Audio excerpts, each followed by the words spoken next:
Good evening, everyone. I want to welcome you here. My name is Terry Eichel, and I am with the Interreligious Eco-Justice Network. We are a faith-based environmental organization that works to inspire and empower religious communities and people of faith in Connecticut to be good stewards of the planet. I would like to open tonight's webinar with a land acknowledgement. We acknowledge that Connecticut, Algonquin for land on the Tidal River, is the traditional home of Mohegans, Pequots, and many other tribes.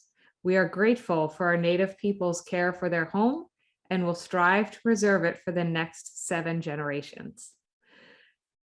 I want to welcome you to the third webinar in our series with the Hartford International University for Religion and Peace. The series is Many Faiths, One Creation. And tonight we will be learning about the unequal impacts of climate change and climate and racism how it impacts communities of color, with a specific focus on rural and Indigenous communities. Oftentimes we talk a lot about urban communities of color, and we thought it would be interesting and important to look at it from another perspective. I want to thank our panelists in advance. I have had opportunity to speak with them several times, and they are amazing. And I also want to thank Canon Ranjit Matthews for being our moderator. And finally, I'd like to thank our tremendous folks at Hartford International University for Religion and Peace, specifically Susan Schoenberger, Stephen Havira, and President Joel Lohr for partnering with us on this important series. I'm now going to pass my virtual microphone to President Lohr for some additional words of welcome. Thank you, Terry, so very much. We are so delighted to be hosting this, our third event with you, the Interreligious Eco-Justice Network. We absolutely love partnering with you in these events and consider it an honor and a privilege to work with you. As Terry mentioned, we changed our name here she at least mentioned our new name. We did change our name here. Many of you will probably be wondering, what is this new name and what are the slides I've just seen? You may know us as Hartford Seminary. About 2 weeks ago, although it took well over a year of planning, which was both daunting and exciting, but we are now Hartford International University for Religion and Peace. And we are putting our name, putting our mission right in our name. And that mission has not changed. The goal that we've set for ourselves here is to continue to be a leader in higher education. And we also want to show the world that religion and peace are deeply connected. We put this many different ways. One way to think of it is that we believe there will be no peace in this world until there is understanding among religions. You can find out more about our name change, about who we are, at hartfordinternational.edu. And it's a long name, but it's a beautiful name. And we really wanted to, this probably has application for tonight.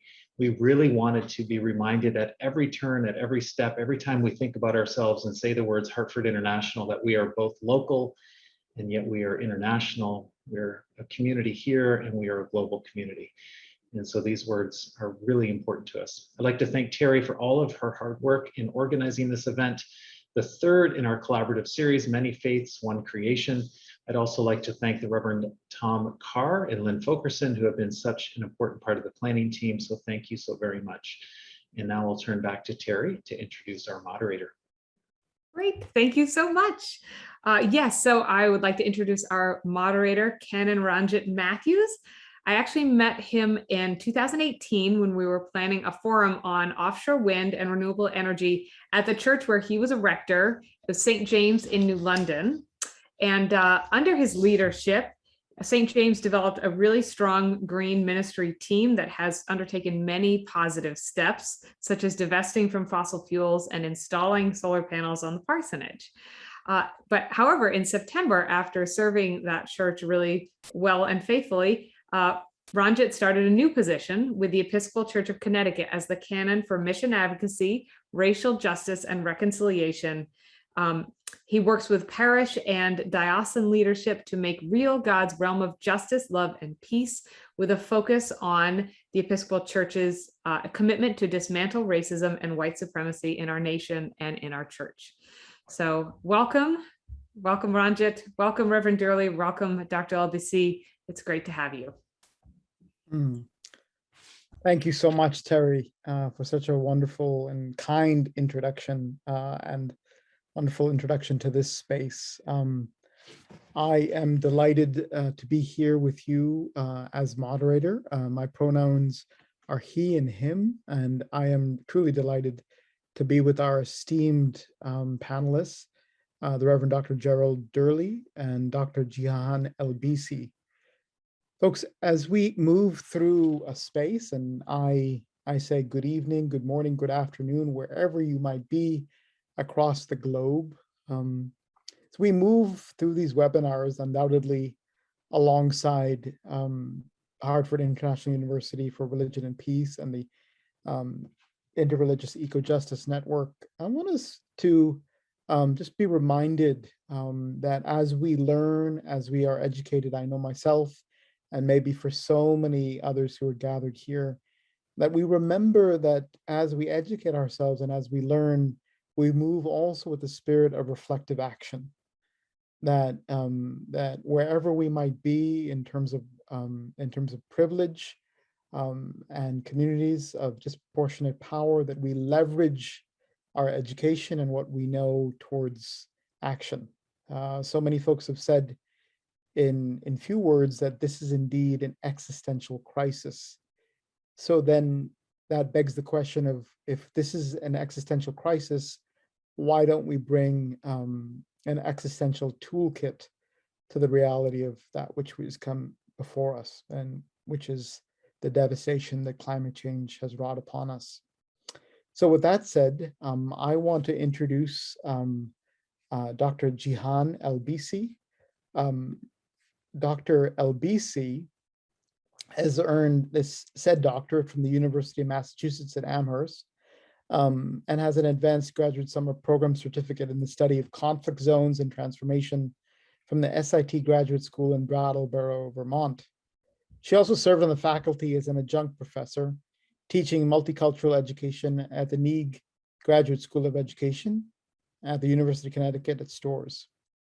Gianna also completed her first 30-minute documentary film, The River Cried Mwokoni, Service and Solidarity in Standing Rock, a personal reflection, in 2017, and has been giving talks related to climate justice from an Indigenous perspective, using the film as an educational tool.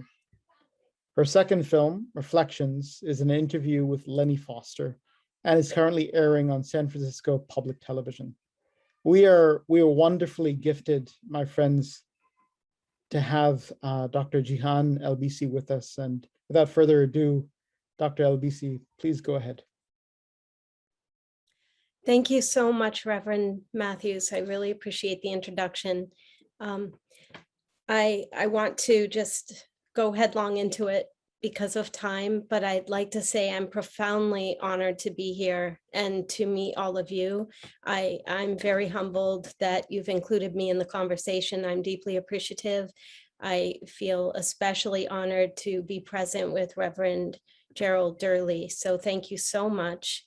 And beginning with gratitude, I'd invite the whole audience, greeting the whole audience, of course, wherever you may be, wherever this finds you, to join me in a virtual circle, embracing the entire beloved community of which we're all a member, with great love in my heart and wishing you well-being, as we are indeed facing a very challenging time. And what you called, Reverend Matthews, the existential crisis. So thank you so much. Shukran, wopilatanka. Thank you, and ahehi. There are some things that I will read, and then I'll present a brief presentation. There are some video clips followed by a slide with resources, and of course, available for questions afterwards. So there are some things I know from spending time on the front lines to protect the water in Standing Rock, and there is so much more that I don't know and that I've come to reflect on since that time in 2016. What I know for sure, to steal Oprah's line there, is that we really are all in this together. We each have a role to play in this creation story, and as we recreate it and create the world as we wish, and we each have an impact on this world. I also know we don't have a choice to continue to rely upon fossil fuels.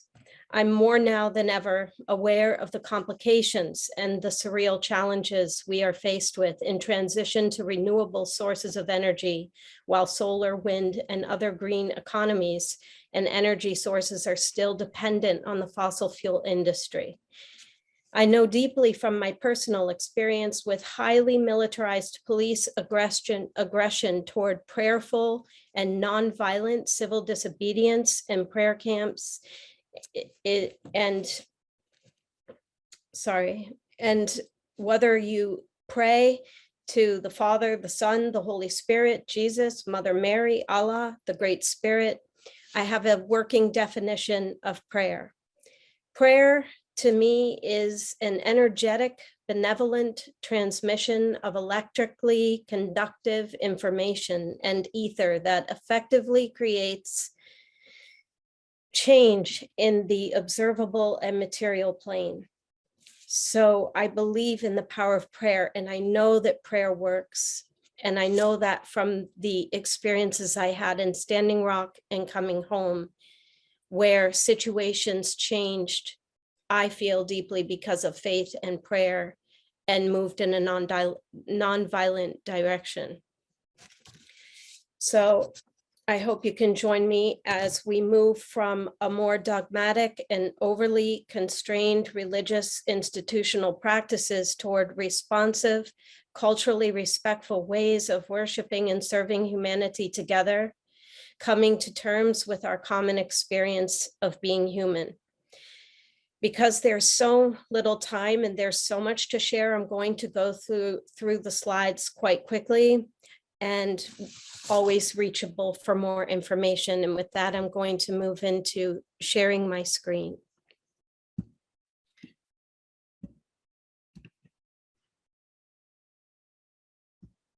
So somebody, I think Steve might help me with, it's not responding properly. So if we could just try it again.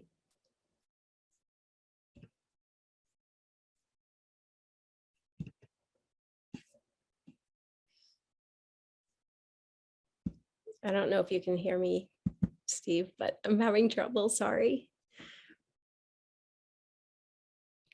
I think you have it. You started. It looks like it looks like you're screen sharing. Yeah, it's coming now. Sorry about that. Oh, that's all right. Sometimes there's just a delay. Okay. So, but I'm unable to control it the same way. Okay, so yeah, sorry here. It's not moving. Okay, it's just moving differently. Pardon me. Okay, so moving ahead. I dedicate all of my talks to leaders who have passed in Indian country, and sadly last week, Bunky Echo Hawk's daughter, Alexi, was killed while they were together in a car accident. Please watch In the Making a movie on Vimeo about Bunky Echo Hawk. He's an artist and activist, and I'd like to just send some good feelings to him for his recovery and to his family. So let us gather together, pray together, and act while honoring the treaties. You're going to experience lots of hashtags, and those are all resources you can look up in your own time. Mitaku Yasin, Mini Wachoni, we're all part of the beloved community called to act now. I'm greeting you from traditional lands in what we call Central Massachusetts of the Nipmuc and Pecumtuck nations and other tribes. My mother taught me to protect the water. In Millis, Massachusetts, where I was a child and experienced, she formed a group that was fighting to protect the drinking water for the town that was being contaminated by factories, and it was causing cancer at disproportionate rates. etc. So as a young child, she really used the expression protect the water. It was ingrained in me, and I'm descendant of both colonizer and colonized and oppressor oppressed peoples. My mother descending mostly from European nations, my father an African Egyptian immigrant who taught me the importance of education as a means to move forward. And so they really inform why I'm dedicated to education and protecting the water. I'm going to discuss with you tonight the oil pipeline resistance as sites and a nexus for healing contemporary issues in Indian country, as well as the society at large. And again, hashtag land back, hashtag, that is how you can look up these different topics. I'll be touching upon land back, no DAPL, no Dakota Access Pipeline, missing murdered Indigenous women and girls movement, and transforming culture. The oil pipeline sites are places where we learn to transform our culture, recognizing and following Indigenous leadership for a sustainable future.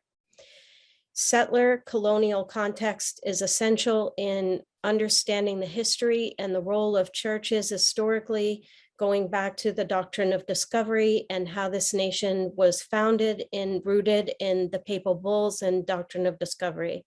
It's essential that we begin changing curriculum and looking at the culture and society at large and where it emanates from a colonial history, and understanding and recognizing a shift and a need for healing into a holistic and decolonized world.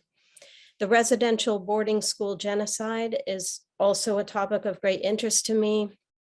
And there are various Indigenous controlled approaches to truth and reconciliation, or what I'm saying is we must honor the Indigenous wishes of communities and their approach to truth and reconciliation. So in Canada, you may be hearing it referred to as truth and reconciliation. In the United States, you may be hearing it as being approached from honor the treaties. So the United States, Canada, Australia, there are various approaches, and it's important to understand and respect Indigenous leadership and honoring their approach to healing and reconciliation. Land back, honor the treaties, stop line 3, missing murdered Indigenous women and girls, and youth-led activism through cyberspace and social media. There are both silver linings and entrapments of technology in the pandemic.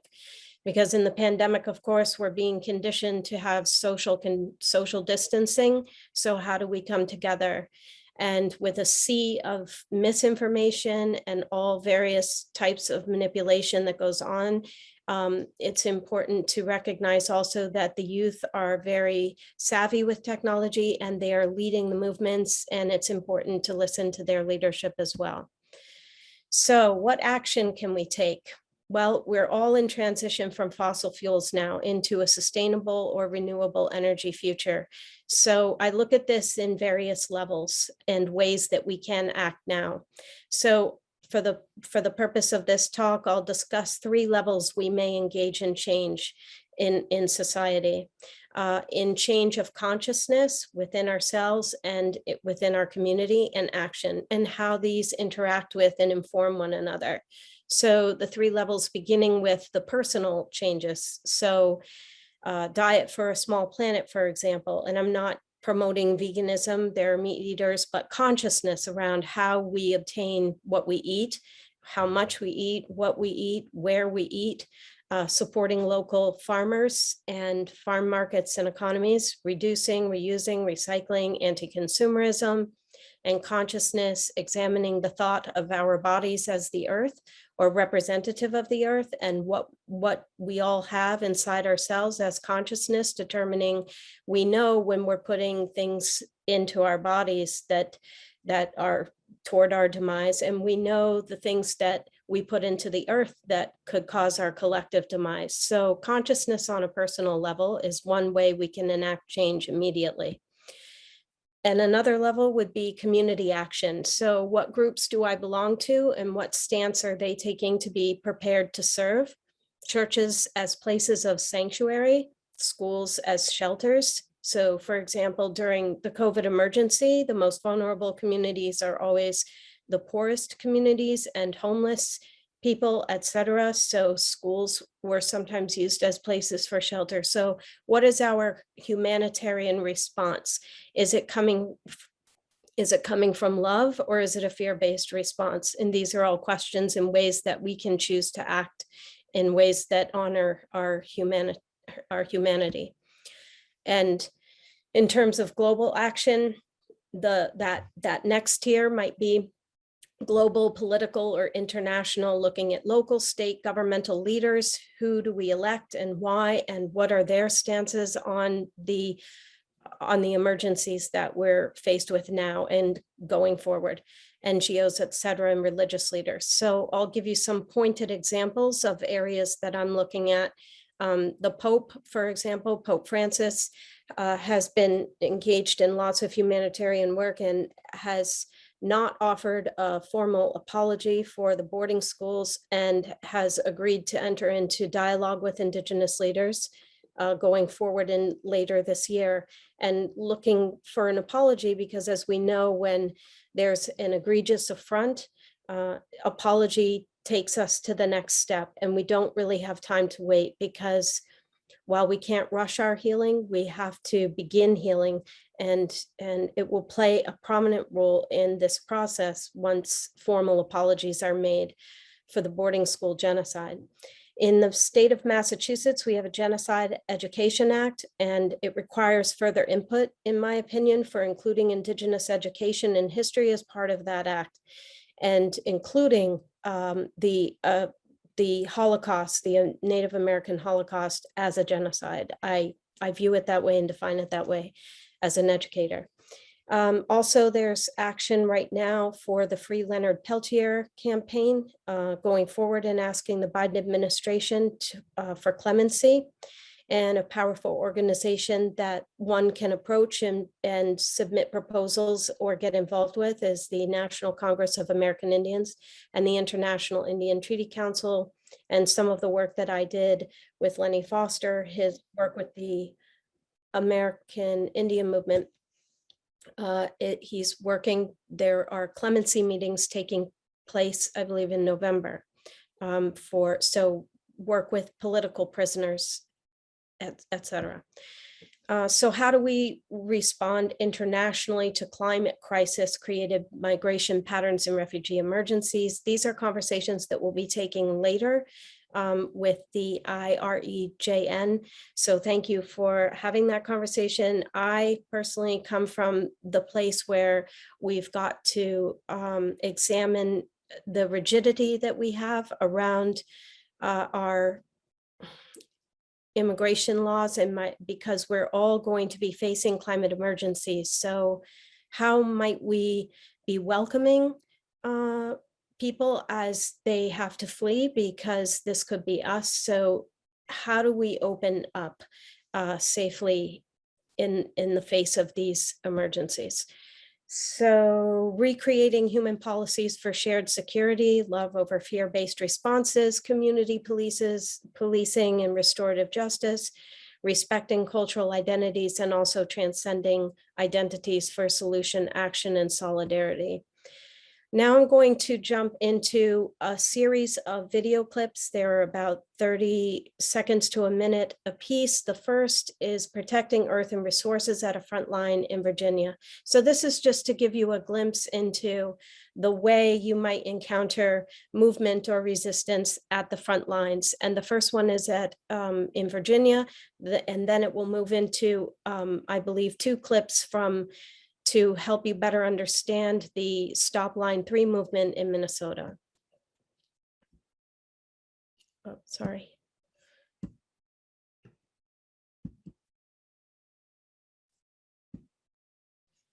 It's not playing.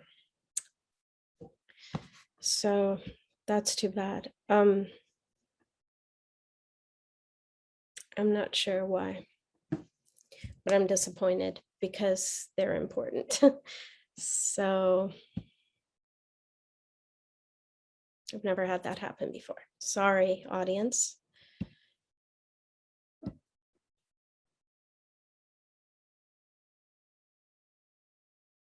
I don't think it's the connection. I've played the video clips in other presentations, so, and they're the same clips, but it's distressing because I think you'll get a very good sense of it this way, but sorry. It's unfortunate. If anyone has ideas, jump in. This is not it, is it, Dr. LBC? It isn't, yeah. Well, what it is it's, it should be playing now. It's a live, I mean, it's a clip that is not dependent on internet. In other words, it's embedded. So Okay. I'm terribly sorry. It's a really important, it's much better than me talking. It really is very important. Okay, what I'll tell you to do then, on your own time, please take the time to watch the film Stop Line 3. And that's on Vimeo. And in terms of the action in Virginia, you can also view that on YouTube, but I'll include it in the resources. I'm terribly sorry, it really weakens the presentation, but we'll just move forward. So sorry. No, Dr. LBC, there may be a chance afterward if it does pop up for us to play it again. Let's see. Okay, thanks so much. Of course, yeah. And now, now the chat's like blocking my ability to move the slides. I need a techie. If there's anyone in the audience who would like to, I need the chat to like go away because I can't. You can hit the little minimize button on the chat and it will go away. I did. Okay. Okay. Well, I'm so sad that you can't see those clips. So moving forward, I have to readjust now. Okay, so healing the history. So there's a lot, right? There's our collective history and coping with that. And then there's being present and moving forward. And so I feel like we have to hold these two realities constantly at the same time. So we have to be sort of joyfully present and moving forward and living life in the so-called solutions. And then also recognizing that our entire society and the institutions that comprise our society, whether it's the schools or the churches, have a legacy, and we're all conditioned by the colonial structures that were imposed and created the white supremacy and the societal forces of oppression. And so how do we go forward? So it's layered and it includes telling the truth, understanding historical pivotal moments like the doctrine of discovery and what led to all of this, and then the history of colonization while decolonizing ourselves, our minds, and our schools and our society. And it's about honoring, listening to, and following Indigenous leadership, because if we look at the doctrine of discovery, or let's just say the history of the Roman Catholic Church, it's one of the oldest, most powerful institutions religiously in the world, going back about 2,000 years. But if we visit Indigenous communities, they are carrying on thousands and thousands and thousands of years of history and ways of being in relationship with the earth. And we've been profoundly disconnected from nature, right? And profoundly disconnected from the earth. And then within our society, we have separation of church and state. And there are all these separations where we've got to heal within ourselves and within our communities and our society by reconnecting to the earth that we share, by understanding that rivers don't know borders and boundaries. These are constructed realities that we're living with. And then healing our personal, interpersonal, intercommunal, and global trauma, because not one of us can escape the matrices of trauma. And then revisioning, what do we want our world to look like? And then again, I was mentioning some, local things in Massachusetts. They've worked on changing the Massachusetts state seal. I believe it took over 25 years to accomplish this, but it's happening. So lots of positive changes going forward. And then in concluding, I'll just say, these are some of the questions that I ask myself and might invite others to ask. What identity or identities do I cling to that serve the divine to me, my life, the life of others? Buddhism, we can look at helping us with attachment. These are just ways we can look to other religions that shore up our own connections to ourselves and the land. And Christianity with forgiveness, etc. I rely on yoga philosophy for personal and behavioral changes, and Indigenous principles for restoring balance and sustainable living with the earth. And what am I willing to change tomorrow for a collective future? Am I willing to change my diet, my mode of transportation, my career? What am I willing to sacrifice to cultivate newer relationships that are decolonizing in nature, healthy, transformative for my family and the larger human congregation? And what is maybe one way I could contribute to the Indigenous communities, either locally or globally, that engage me personally? We can donate money, but we can also donate time and forge relationships going forward. And then I'm thanking all of the people that have helped me kind of come forward, because I'm not standing here alone. I have my parents, the ancestors, God, I have all of you, and I have the support of the communities that I was able to interact with in Standing Rock, which changed my entire life. And I just want to end with saying that that was like seeing the future. In Standing Rock, while it was encircled by militarized police forces, the camp itself was this beautiful expression of what we're all capable of going forward with Indigenous leadership. The entire world was present there. They didn't have lines on the ground telling you where to park. It was less, how do I say, it was harmonious, balanced, without that imposed structure, and there was respect. So coming back for me into an apartment, living in a complex by myself, was very difficult and continues to be difficult. And I would like very much to have gone to Minnesota, but to be totally honest, I was frightened because of what happened as consequences of being in Standing Rock and the way they're treating what I call protectors, not protesters. And I want everyone to understand that hundreds and hundreds of people are being arrested and treated badly and violently by law enforcement because they're trying to protect a natural resource that we all need. And it deeply saddens me that, sorry, I'll stop there. And then these are resources. And I wish you all peace, and thank you so much.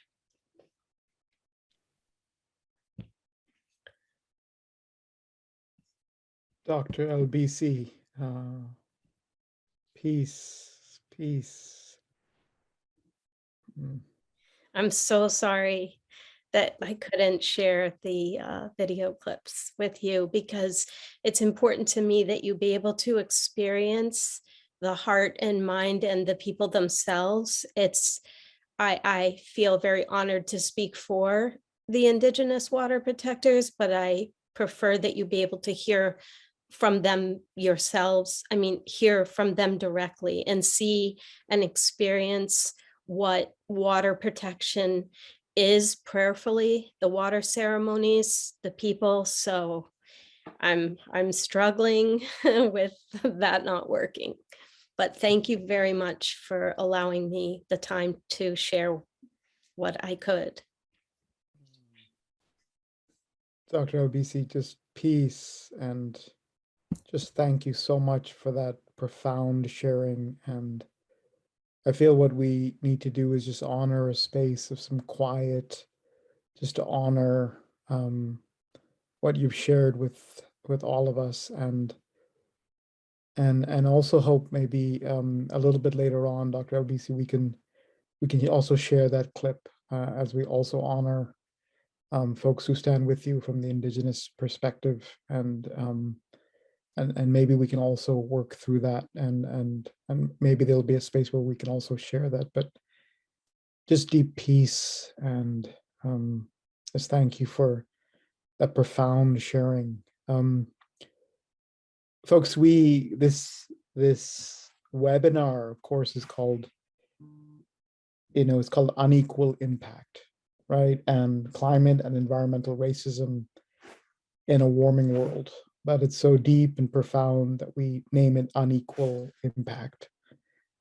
And the profound disproportionality that climate change and our collective unresponse to it wreaks on particularly our Indigenous siblings and our Black and Brown communities of color here in the United States. And just profound peace to Dr. LBC and for that sharing.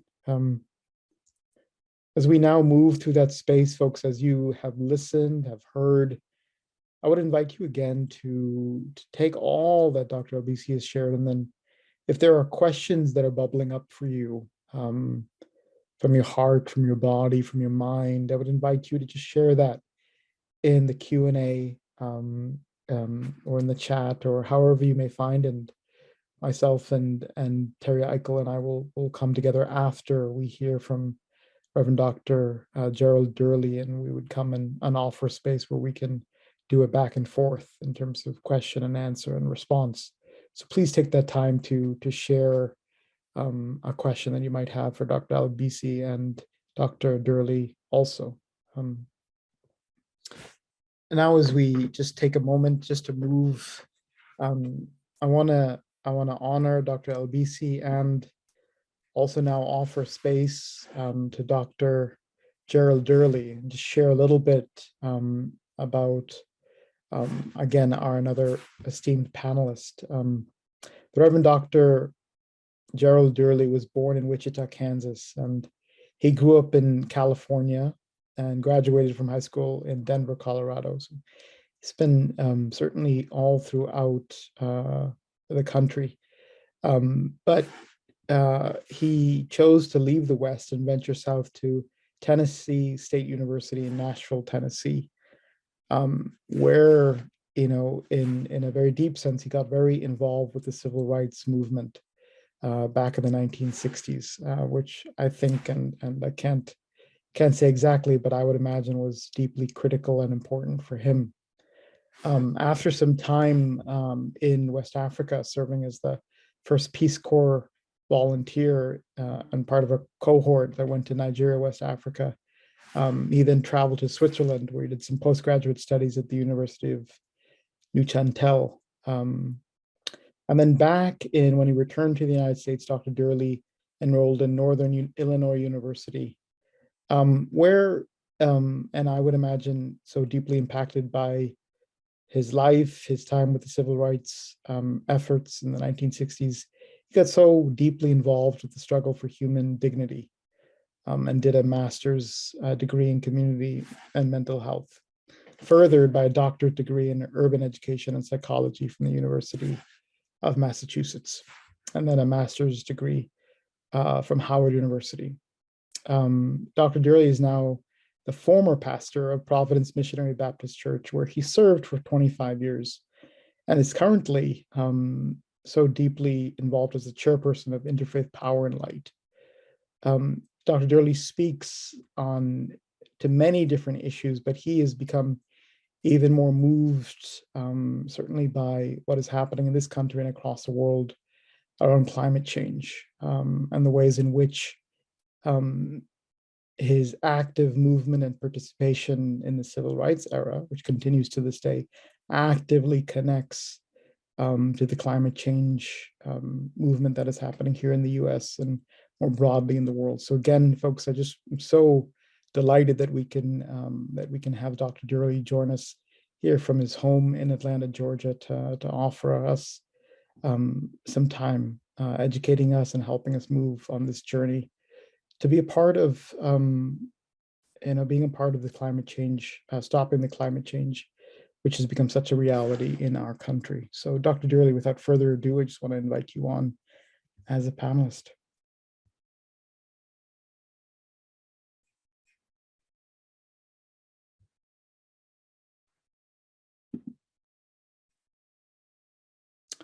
Dr. Durley, you just need to unmute.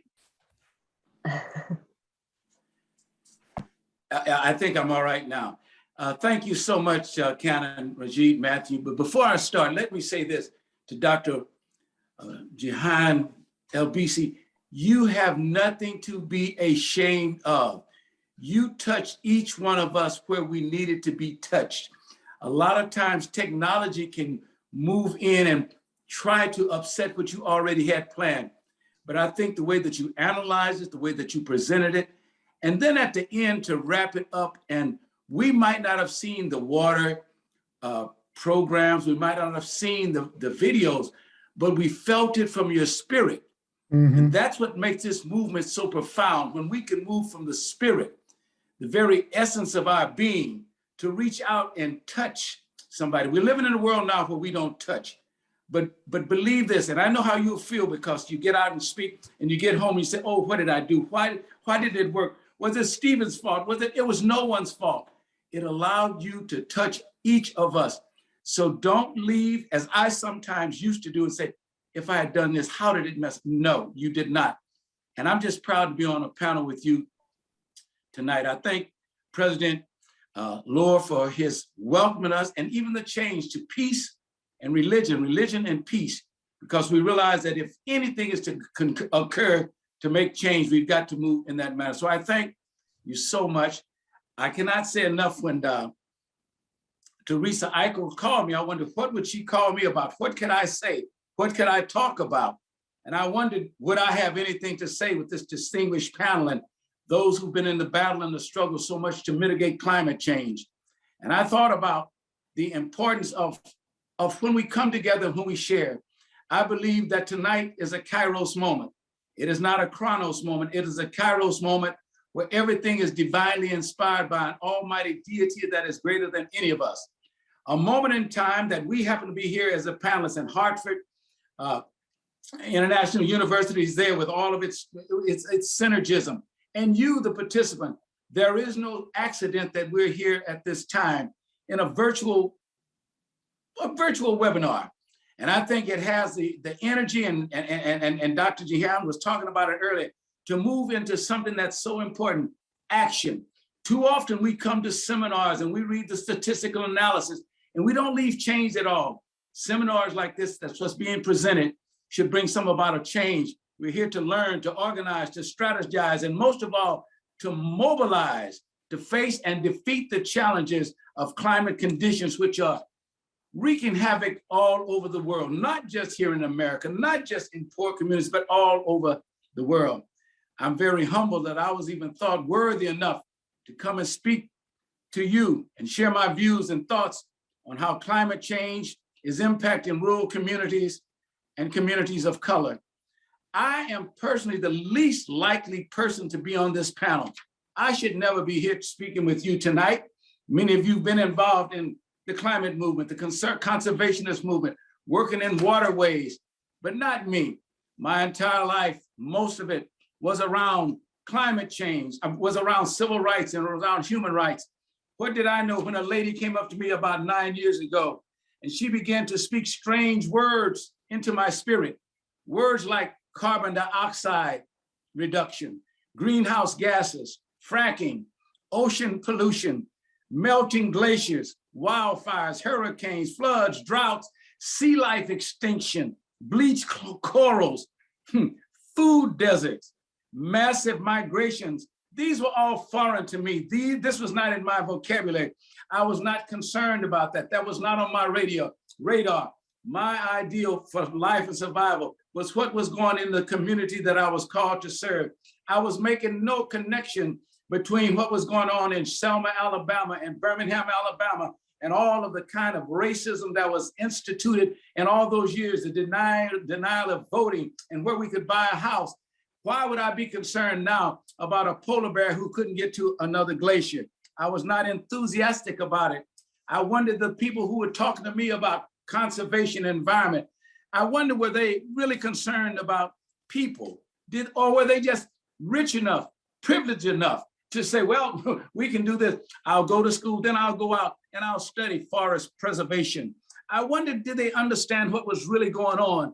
And so it was a complete disconnect. And as we grow now into the new era of understanding and working out and breaking down silos, we begin to understand that everything is interconnected. As a group of fairly well-off individuals, I used to wonder, do they see the real world? How can they sit around and discuss non-life-threatening issues?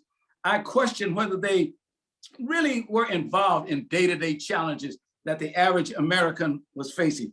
Climate change was actually, in my mind, was facing the natural order. Summer, winter, spring, leaves fall, birds chirp, bees come. It was just in the natural order of things, so I didn't see it. And I wondered, was there a difference? I wondered, did they understand the real world? So there was a disconnect. But I've learned one thing: if you're open enough and honest enough and sincere enough, that God will move in a very miraculous way to open your eyes and open your mind and touch your spirit so that you begin to connect how the world synergisms come together. So one day a lady came to Atlanta, Georgia, and she asked me would I go with her to speak to a group of far right-wing evangelicals because she wanted to talk to them about teenage pregnancy in the African-American community. I said, ma'am, I don't care to go with you, but I went there that day out to the airport with this lady whom I just met. I'm talking about when you least expect something in your life to make a change, in a Kairos moment, God can move in and open your eyes to what you thought you saw, but you didn't see when you wanted to see, but you were too narrow to open up. I went there with the lady and we began, and the men in the room, they were there, very erudite, very educated and all, they began to talk. And they turned to the lady and she was explaining about teenage pregnancy. And they turned to me and said, sir, do you have anything to add? And they asked me, maybe because I was a 6'4" Black man and she was a 5'8" white woman, was I her driver? And the insensitivity of the question, then they asked me, do you have a PowerPoint if you're gonna speak? I said, I do have a PowerPoint. They said, what is a PowerPoint? And I pointed to God. I said, I'll share with you what's on my mind today. And we began to talk, and the lady was so impressed. She said, I'd like to introduce you to my husband. I said, ma'am, I'm leaving. I don't have time for the kind of conversation with that. I'm saying in time, maybe like the seminar that's going on here at Hartford, something will be said to click your imagination, to take all the energy that you have, all that you've learned, and move it toward action. The lady's name was Jane Fonda. Her husband's name was Ted Turner. Jane introduced me to Ted. Then I met Sally Bingham. Then I went into the Interfaith Power and Light, and I began to see that this was something that God had put together, all things working together at a perfectly balanced ecological world. And even though I was forced through civil rights and human rights to talk about injustice, to talk about teenage pregnancy, to talk about inadequacy for healthcare, but there was something that connected it all together. And I think that now finally we're coming to the point where we begin to understand that all of this is connected. The environment is an integral part of how we live. When I talk about education, when I talk about crime, when I talk about teenage pregnancy, all of that occurs in an environment. But I see now that we're living in an environment that we're destroying, a perfectly balanced ecological world that was created. And I'm so proud of what Dr. Gian was saying earlier, because the indigenous population for thousands of years understood that when you killed a buffalo, you used the bones, you used the hide, you used everything, and there was no waste, there was no opulence. We have become a society of opulence, and we're allowing profit to overcome people's need to survive. And as I began to talk with her, and I began to talk with people at the Interfaith Power and Light, and I began to understand why someone would go out all day and look at birds, and why someone would want to keep trees, then I began to understand what a greenhouse gas effect was doing. That was not in my perspective. And maybe others, even today, when we don't see it at the top of our priority list, it's just another, if 30 or 40 years from now, maybe something will happen. And so we get so myopically tuned into what we want each day. And as we saw at the end of the presentation a few moments ago, we've got to go to a lifestyle change and understand that this climate change, the mitigation of climate change, is with us right now. We've got to understand the whole aspect of it. So for the last 9 years, can you imagine me, the least likely person on this panel, to talk about deforestation and how we got to look at Brazil and how islands are going underwater and what is climate change and how fracking is releasing methane in the oil air. These were all foreign terms to me because I've got to get somebody out of jail. I've got to go up against a George Floyd murder case. I've got to look at police brutality. But then I began to understand when you create an environment where those with the institutional racist system are keeping people in a box. And when people are in a box, they will strike out. So crime and education and healthcare are all interrelated. So if there's to be some kind of solution, then we've got to look at the economic factor. We've got to look at the political factor. We've got to look at the health factor. But then I believe this, that all three of those factors rest upon a moral and an ethical foundation. And that's where the faith community must stand boldly. All through the civil rights community and all those days in 1960 and 59, those of us who were out there in Selma and Birmingham, we never moved unless we sought some divine guidance. Look at the leaders. There was Dr. Martin Luther King, Dr. John Lewis, Dr. Andy Young. All of those were individuals who understood that there was something greater. So nowadays, when we talk about climate change, the mitigation of climate change, when we talk about trying to legislate, we've got to go back to an ethical and a moral condition that we do it. And that's what's so important. And I began to realize that I was very wrong. I was misdirected when I was just staying over on one side, that I had to come over and we all had to come together to mitigate climate change and to find solutions. A good friend of mine named Ben Chavis was back there with me in 1975, and he was in Warren County talking about the rural areas. He was in there and they were placing PCBs in a 240-mile strip. And Ben Chavis stood up and began to say, this is wrong. And he called it institutional environmental racism. And the coin was phrased. Ben was really with us in the movement, but then the connection, but we did not connect environmental racism with the institutional racism around voting and other things. But he was talking about institutional racism. And he began to fight against that there in North Carolina. Then Bob Bullard, who we consider the father in our community of the climate movement, he began to, watch this, connect the dots. That's what we're doing right here at Hartford tonight. We're connecting the dots about the rural area, the urban area, the indigenous community, the faith community. There is one deity, a God that sits over all of us and carries us through. But we become so in this little group and that little group. And I think when we begin to break down, as was said earlier by my colleague, Gian, is that now we've got to see how it all comes together. Dr. Bullard wrote a book years ago called The Legacy of American Apartheid and Environmental Racism. Then my friend, Dr. Barber, he's called it A Sense of Slavery. When we began to destroy everything that was given to us in a perfectly balanced ecological world, and we began to put people in certain boxes and put people in certain cages and began to lock people out because of a greed that we had. So the Industrial Revolution came in and more money was made, and more people, because of their color, because of the poverty level, were placed in slave camps, if you will, modern day plantations for the greed of those saying that we're making the society better. Yes, it got better. Yes, we had many comfortable things, and we all like comfortable things, electricity and air and air conditioning and all these things. But we've got to understand that there is a price to pay when we begin to break up the ecological balance that God had created, when we begin to destroy the trees, when we begin to put more parking lots, when we put more cars on the road, when we begin to burn more fossil fuel, when we begin to understand if that's all occurring, we've got to put the coal ash somewhere. We've got to put certain petroleum camps somewhere. So then what would we do? Because land was cheap in the rural areas where many of the African Americans and people of color live, the major industrial companies began to move into those rural areas. And in those rural areas, they would put up petrochemical companies. And now we see the results. In Louisiana, between New Orleans and Baton Rouge, 85 miles, they call it Cancer Alley, where 50 people are 50% more prone to get cancer down there because of what's put into the water, because of the fumes in the air, because of what's going on there. So that automatically creates a certain kind of community in St. John's Parish down there. So, but again, the negligence, and why don't we just put it over in that community? And because racism around the environmental is so real, the people cannot afford to fight it.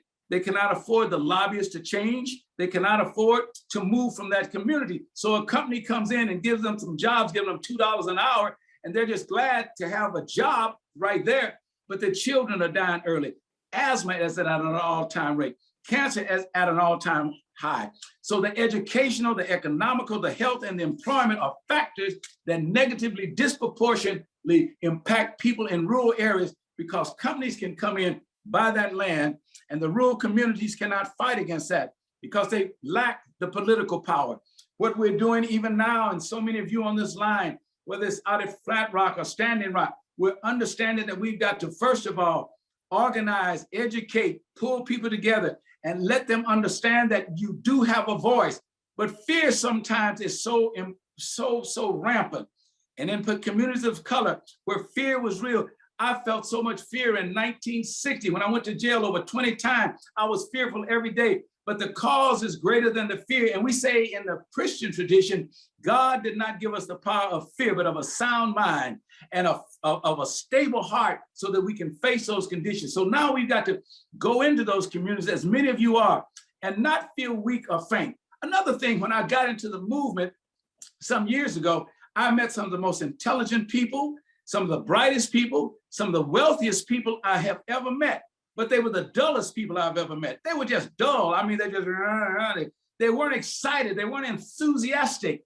They weren't said, we've got to do this. We're willing to march if necessary, but they would talk, and pretty soon they would talk and it would grind on and on. I think we're at a point now where these young people are coming in and they are challenging us, and we've got to challenge them so that there's an intergenerational connection where we begin to get excited about this.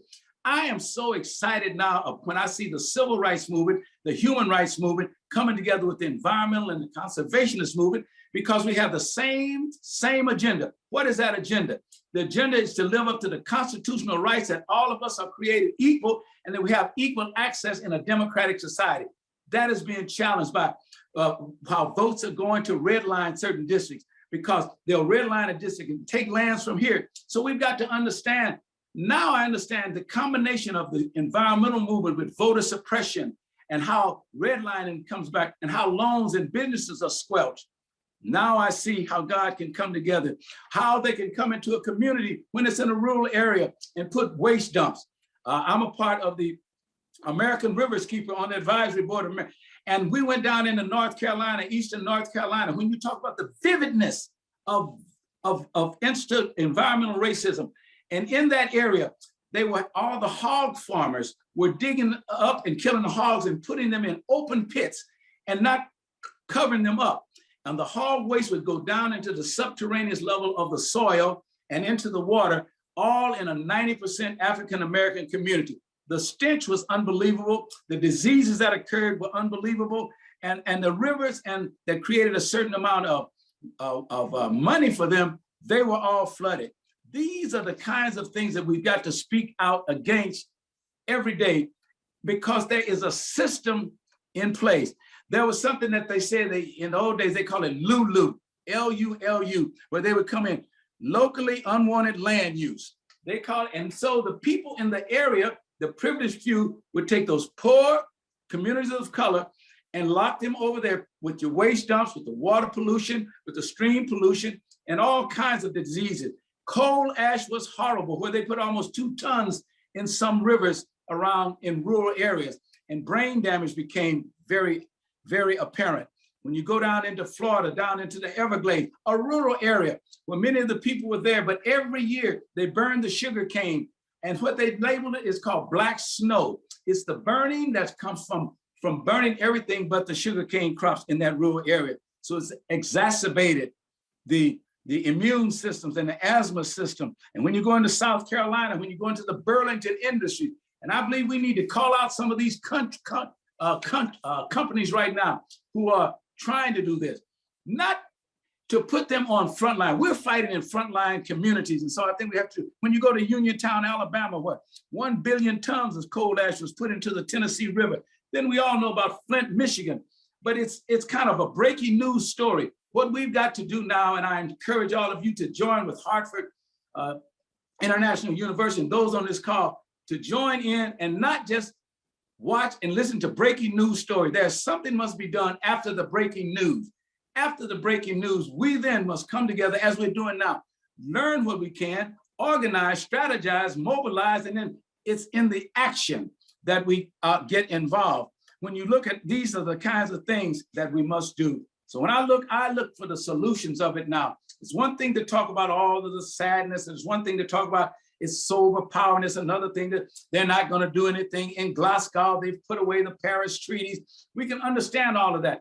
But I am convinced that when God is in our lives, whether it's Allah, whether it's Buddha, whatever your particular faith is, when you come together and understand that we are larger than that force is trying to sublimate by profits, everything about the profit.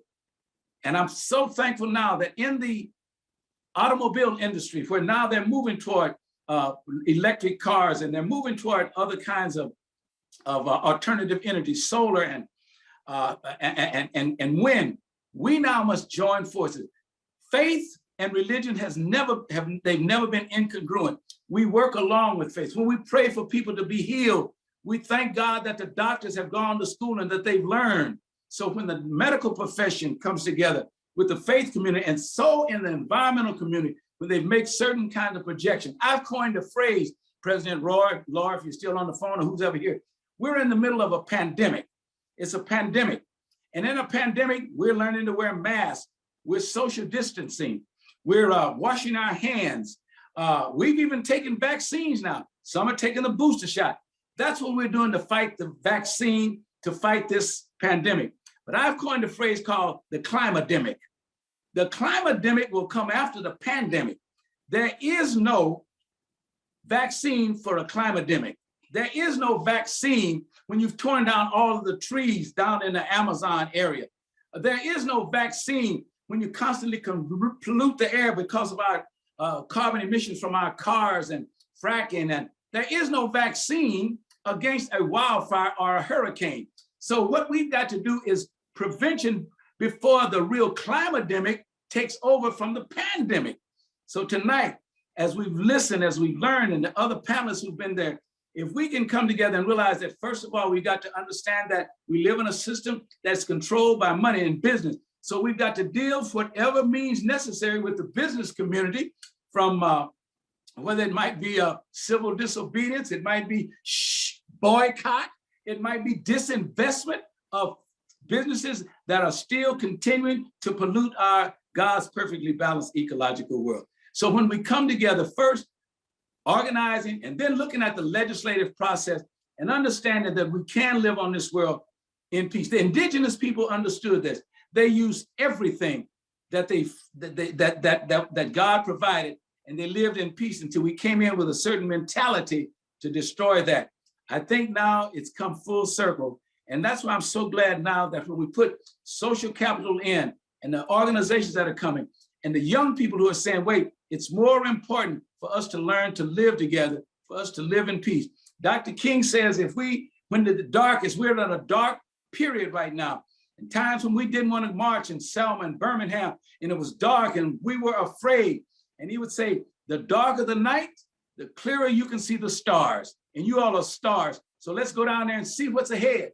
So I'm saying to all of you tonight, with my friends and my panelists and the colleagues, this is our moment. This is our time where we will not bend nor back up nor break. Thank you.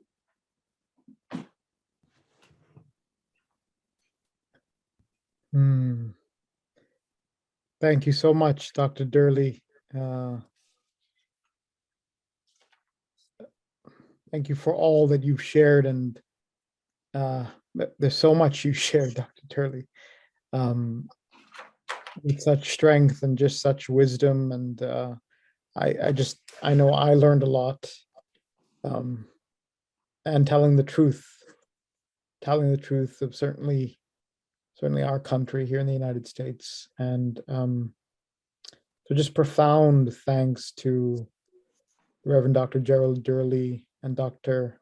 Jihan LBC for their passion, for their witness, for their strength, for lifting up just the realities of how we walk as humans all across the world, but in particular for us who are living in the United States, the realities that we have now.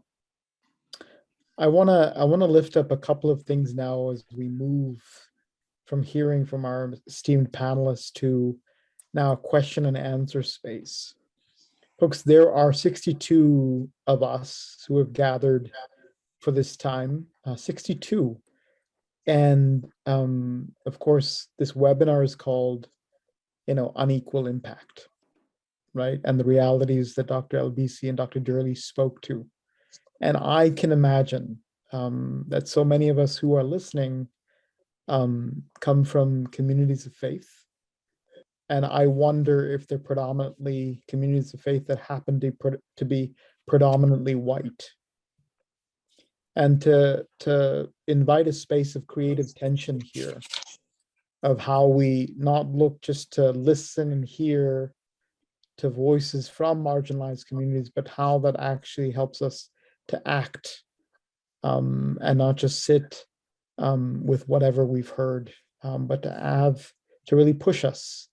And we've been pushed in so many concrete ways, but we can go back to our middle class lives in any number of ways, if we're from the middle class or from wherever we might be. But there is profound push here. Dr. Durley spoke around particularly coming from certainly from the civil rights time and era and participating in all of that reality.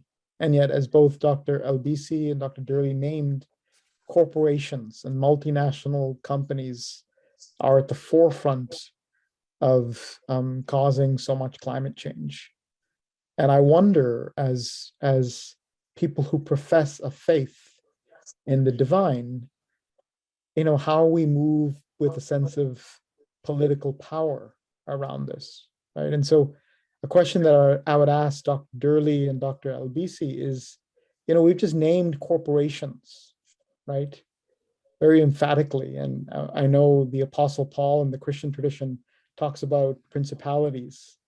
And corporations, if we're honest, hold a lot of power in our society. And yet, as people of faith, are we willing to move with a sense of civil disobedience against all that they are wrecking, honestly, in our countries, and in particular the United States of America? And that, I think, is a big struggle for people of faith, how to move out into the political world, knowing full well, Dr. LBC, as you said, there is such a tight demarcation between church and society, right? Or maybe faith community and society. And I want to ask both of your reflections on that, of how we invite all of us to move with a sense of living into faith and with a sense of political power.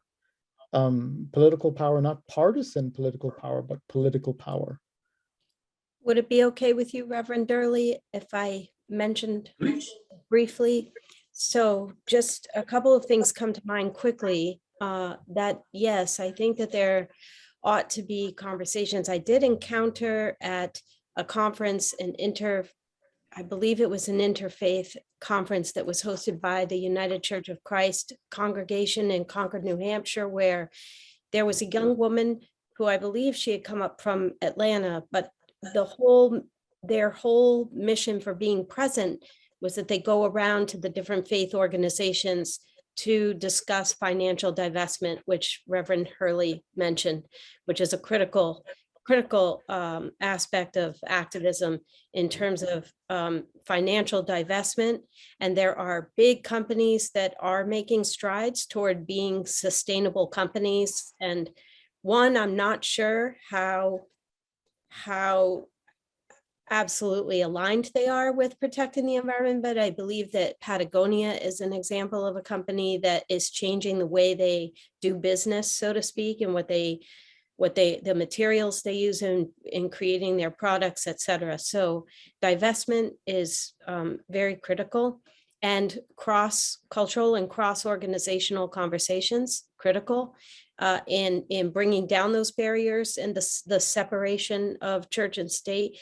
And one thing I just wanted to mention quickly that was very discouraging for me in terms of our political leadership was seeing a news clip. I don't know where she was. She was on a campaign trail talking. This is Jill Biden, who would not open space for protectors who were present in the moment and interrupted her talking, protesting line 3 or discussing asking the Biden administration to stop line 3. The Biden administration has the capacity now to, in the words of Winona LaDuke, end the Indian wars. And the thing, I think that the youth, if I'm listening carefully to the youth activists, they are saying there isn't time for you all to sit around and talk about all of this. So I do agree with Reverend Hurley, and thank you so much, by the way, because all my fear is gone now. You really reinvigorated my commitments, and I respect and really honor what you shared, and you filled my cup back up, because part of this pandemic and the way we're structured in the social distancing and quarantining and it's extremely isolating, and I don't do well in isolation. And as I mentioned that I had fear because the military aggression is getting intense, and water protectors have been compared to jihadist terrorists, and there has been legislated, I'm not saying it correctly, they've taken legislative action to charge water protectors with tampering with infrastructure. So the ways that the state violence is being imposed, we're losing our capacities in movement or in civil disobedience and direct and nonviolent direct action. I'm seeing, increasing violence, increasing incarceration, increasing suppression of that. So I struggle with that, but I want to thank you, because you're right. If we're moving in concert, in synchronicity with God, with the Spirit, moving toward with truth and a good, strong heart, there's, I think it's in Romans 1:12 or 12:1, where the message is to sacrifice our bodies or put our bodies on the line. And I'm not sure if that's the exact place, but whenever I come to that place in scripture or read that, I think that we have to be willing to sacrifice our comfort and in order to affect change. So thank you so much, but I'm talking too much. But yes, financial divestment, the churches and the organizations, and like you said, Reverend Hurley, there are people with extraordinary levels of wealth and people without anything. I personally wouldn't be able to do some of the activities or the action I do without the support from wealthier white people. So thank you, wealthy white people who want to help, because it's, as you know, that the gap is widening, and technology is making it move much faster. It's enhancing that gap. So yes, thank you. Sorry, too much. No, that enthusiasm, that excitement is important. What you got to understand too, is that now that you've reached a new level of synergism, when you get off of this call, something is going to challenge you again. Expect it. Expect to be challenged again. I can speak like this because I have been in the movement now. You know how long I've been doing this? 62 years. My next birthday, I'll be 80. I started at 18 with John Lewis. He was 20. So that was in 1959 in Nashville. We had many days where we didn't want to go. Many times when you wondered, is it worth it? Are these folks listening to us? Why can't we get equal education? But there were two words that I think is so imperative right now. The question that we have to ask ourselves, even in 2021, what am I willing to sacrifice and what am I willing to risk? And you'll be surprised how many people will talk a good game, but they're not willing to risk anything. We were willing to risk college education at 18. We were willing to risk going to jail. We were willing to risk really our lives. But let me not be so flowery. We were afraid every time. And Martin always says, we might not get back, but who's willing to go? So that same kind of energy is so important now that we have that. And I see that in the young people, and it gives me a certain sense of optimism. We say that all of seminars like this is simply to pass on the torch and light something in a person. And once it gets there, then it begins to glow and it begins to, and those are the kinds of forest fires. Those are the kind of wildfires I want to see. I want to see the wildfires in people. I don't want to leave another environmental conservationist movement where they say, well, when is the next meeting? And who is the next speaker? And they know what they're going to say before they say it. Sometimes that's where the inspiration of God comes in and you just can't hold yourself. In the Christian tradition, there's an old song, and maybe Canon Ranjit knows it. It's called, I'm on the battlefield. And everybody would sing, I'm on the battlefield. And I said, don't sing that song anymore. Don't sing I'm on the battlefield for my Lord. Sing I'm in the battle. See, you can be on the battlefield and not in the battle. If we're to do what we've been called to do, we've got to be in the battle and not just on the battlefield. And there are so many people, I'm sure that out of the 60 or so tonight and what they're doing there at the university, who said, I am tired. I've been fighting for 50 years, 55 years, and I don't see any difference. There is a major difference. They asked me, I did a eulogy for a man named C.T. Vivian, Dr. Hen. And one of the things, C.T. was 95 and Joe Lowry was 97 when we celebrated his 100th birthday Sunday. And the question was raised, would we do it again, given the voter suppression and all of that? And the answer is yes. There is a difference then, and what you're doing now and what you'll continue to do is making a difference. You cannot allow the naysayers and the political pundits slow your enthusiasm. The word enthusiasm in the Greek means in theos. In theos, that means in God. And God has never lost a battle. Yes. Dr. Durley and Dr. LBC, just we had three questions that came up for us, and I'm going to take them as I can with the amount that we have left over. And one I think it lays just particularly on what you both had offered.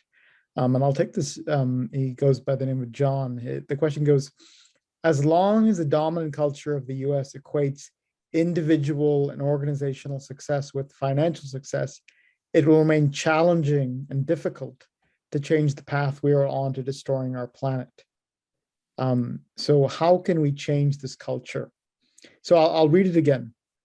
As long as the dominant culture of the US equates individual and organizational success with financial success, it will remain challenging and difficult to change the path we are on to destroying our planet. How can we change this culture? Which is something that you both drew on in terms of challenge. And I wonder, for the 60 of us who are gathered here, while we see beyond the individual, how can we be midwives to changing a culture that is hell-bent on destroying the planet? What small ways from what you said, can you lift up for those of us who are still here? I'll start with Dr. Albisi. So I think he hit right. He has the answer embedded within the question, which is changing the culture. And it starts inside ourselves in reorienting our values. And so for me, I had certain interruptions, right, on my pathway to quote unquote success. And I was on an academic trajectory when it was interrupted by a stroke. And I suffered a stroke, which then changed my entire way that I was experiencing the world as a single mom. I had lost my parents, and coming out of the hospital, everything moved much slower. And I had a realization and an awakening that I was worshiping professors and the academic path as if they were God. And I realized that I was alive by the grace of God, the God, the divine. And so then it became challenging for me to complete my course of graduate study and that trajectory, because that I no longer found the same value in it. I continued and I completed it because I wanted to use education as a way of making social change. But what I encountered, you mentioned in my bio that I taught for UConn, that I was a substitute pitch hitter, or how you say it, coming off the bench, substituting for a professor who had to be away. It was my opportunity. Barack Obama had just been elected the new president. I was excited. I had the enthusiasm. You talk about Reverend Durley, and I wrote on the board paradigm shift. And I thought this was the beginning of our beautiful new world, but it wasn't. It just brought backlash and more challenges, like Reverend Durley mentioned. And so I continued, but embracing and experiencing disability and having to navigate the world differently opened my eyes to different ideas of success. And so I began to value life itself. A day-to-day existence became miraculous. And so I realized I wasn't going to be able to sort of attack that path the way school sets you up to do. And that's where we have to change it. Those values have to change in kindergarten, in the curriculum in the schools, in the conversations in the churches. And the question asked, how do we change that dominant culture? Well, it starts in those small ways within ourselves personally.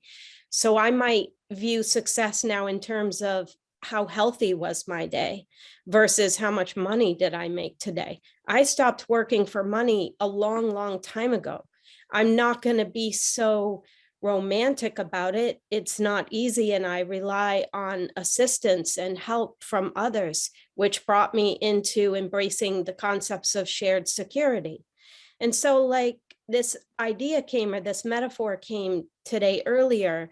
If you were standing in your yard, say, and you had a candle and it was lit, and a bunch of people approach and they have candles, but they're not lit, and you say, oh, stay over there on that side of the fence and don't come into my yard?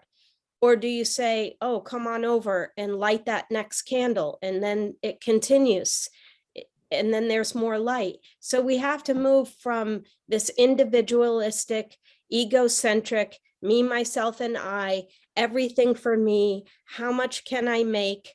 How much can I store up and keep for myself?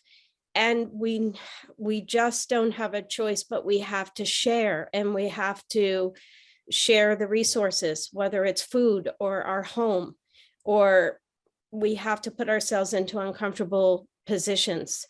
And so I think it really has to be a trifecta.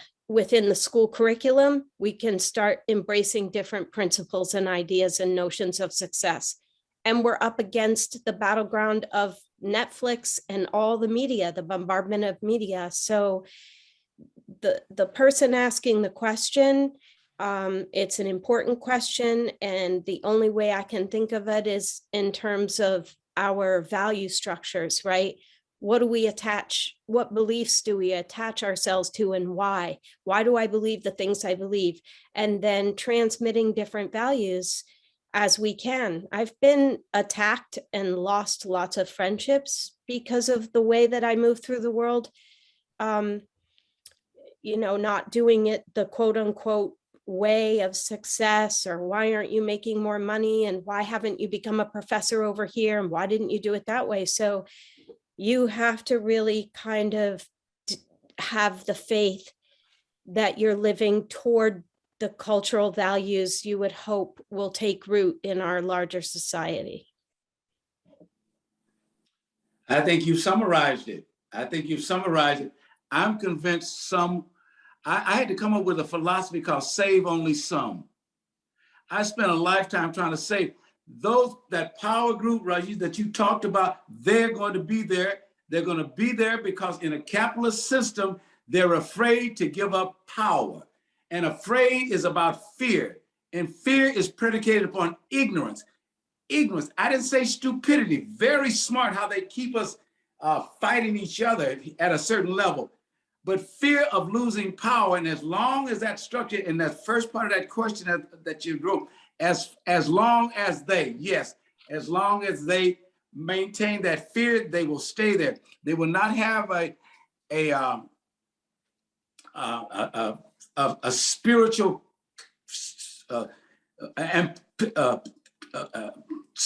change all of a sudden.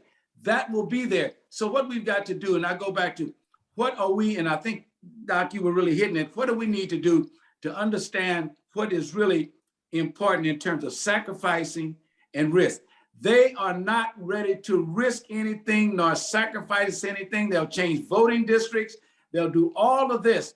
And the same thing, if you take it to the environment, they understand, but they're going to do what they've got to do and let the rest of the society and the bees that are being destroyed and the trees, as long as the comfortability is there. I think people change and have that aha moment when it hits them directly. When they say, that's hitting me. What do I need to change? And for the biblical folks, Philip said, here is water. What doth hinder me from being baptized? When he talked to Philip in the chariot that day. So if we can get them to doing that, and I traveled with Barack in 2007. We were traveling around when he was leaving Chicago, and we went out to Iowa, and we were sitting there, and we were saying, these people are not going to believe us. Nothing will change. Nothing will change. And Barack was around shaking people's hands. And before we left Iowa, in the early part, I would say, I like that young man. So we saw, and I've seen over and over, we cannot give up. We've got to stay there and just keep plugging away all through your stroke era. Look at you back now. You're back and you're vibrant and you're ready to go. And the same thing, because he stayed there in 2007, he came back. Then they said, you will never win again. But you stay in there and you really and put these things. That's what's going to make the difference, I think. And the young people are giving me a lot of encouragement now to stay in the battle for another few years. Yeah. Thank you, Dr. Durley, Dr. Elbisi. Just one more question before we wrap up. We're at time now, but our friends have given us one more question. And it's on a practical level. We've done the deep dive from a 10,000 foot vantage point, and also more granularly. And I think that's been good because that's real on a systemic level, as opposed to individuals. And for many of us who are still on the call, many of us who happen to be older, and we see certainly the Sunrise Movement and so many young people moving with a sense of passion and realization that we can't wait for later on. Our planet's going to be not what it's going to be if we wait. So how do, in a sort of multiracial, interfaith way, do older, activists, our older friends, team up and work alongside our younger friends who are in the environmental movement? I mean, how can that happen with a sense of integrity? Well, I'll say it and then she can wrap it up. I saw this right now with the Black Lives Matter movement. And when they were here marching, I was with Bernice King, and Bernice is kind of between because she just turned 50. So but the 18 and 19-year-olds, and we began to meet. And it's very interesting is that we in this generation must learn to listen and feel their energy and understand how to channel it. For example, if water comes into your community and water is coming at a rapid rate, they call it a flood. But if you put parameters around it and let the same water come in, they call it irrigation. So we've got to be those that can take that excitement of the water and turn it into irrigation. The first question the young people ask me is, Dr. Durley, we want to do just like you all did in the 60s. We want to do it right now. I say, you can't do like we did in the 60s. Why can't we? Because this is the 2021. The kinds of things that we face and you face, we could not have gotten out in the street and marched as you do. They would have shot us and lynched us and burned us at the stake. So it's a different time. And they said, but I said, who is your spokesman? We don't have a leader. We're all leaders. No, who is your spokesman? So you got to organize and do this. So if we can take their energy, channel that energy without telling them what we want them to do, but allow that and just guide it along. You never see generals on the front line. The general is the privates out there, but they're sending and working with them. So I think that that's one of the ways, that intergenerational kind of thing.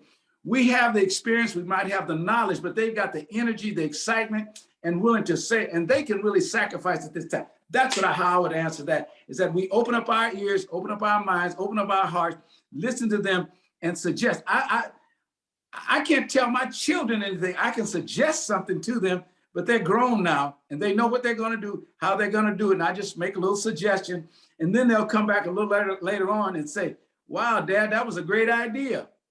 Thank you. Yeah, the consciousness around listening towards one another. Yeah, Dr. Albisi.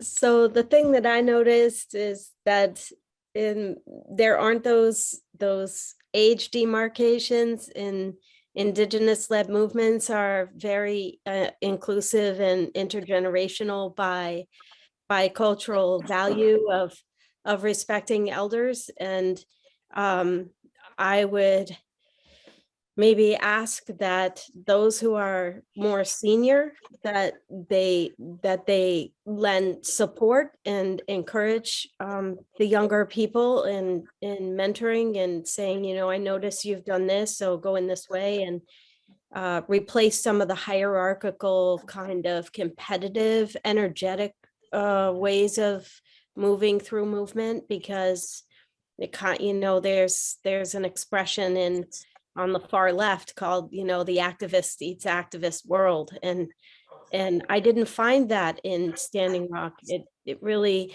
you know, I was really kind of feeling like giving it all up, you know, just go to work and be a cog in the wheel. But when I went to Standing Rock, my spirit was renewed, and I didn't experience that same kind of energy where people get overly obsessed with identity and the ways, all the labels that we use to separate us from one another versus all the ways we bring one another together. So Yeah, thank you, Dr. Albisi. Such wisdom, and just a profound thanks to the two of you for serving as our panelists, and we had upwards of around 75 people tuning in from all around the world, to such profound gifts of your own experience, of your own wisdom, and any one bit would be something to sit with for a very long time in deep reflection. And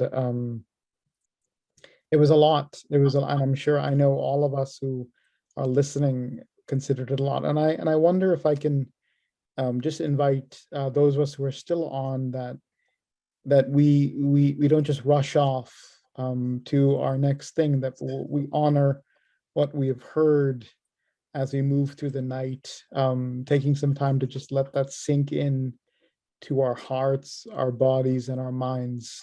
So much of white supremacy culture is to move on to the next thing to consume.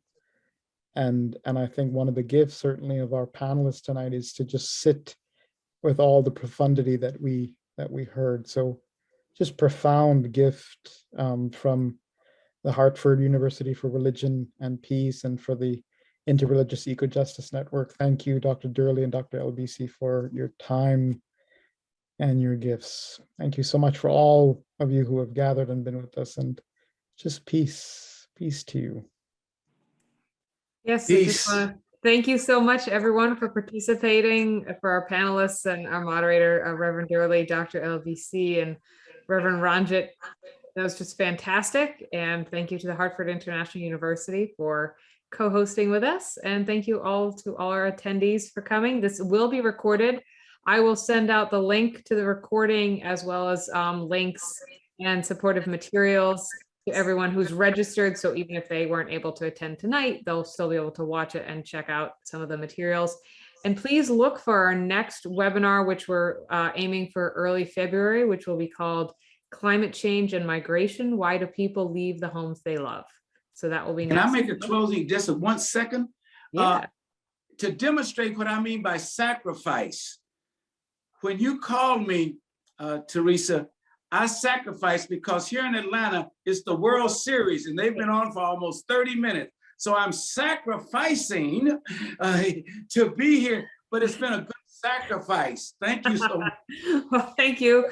And, go Braves. So, Go Braves. well, on that note, how could we possibly end in any other way? No, thank you so much, everyone. Have a great night.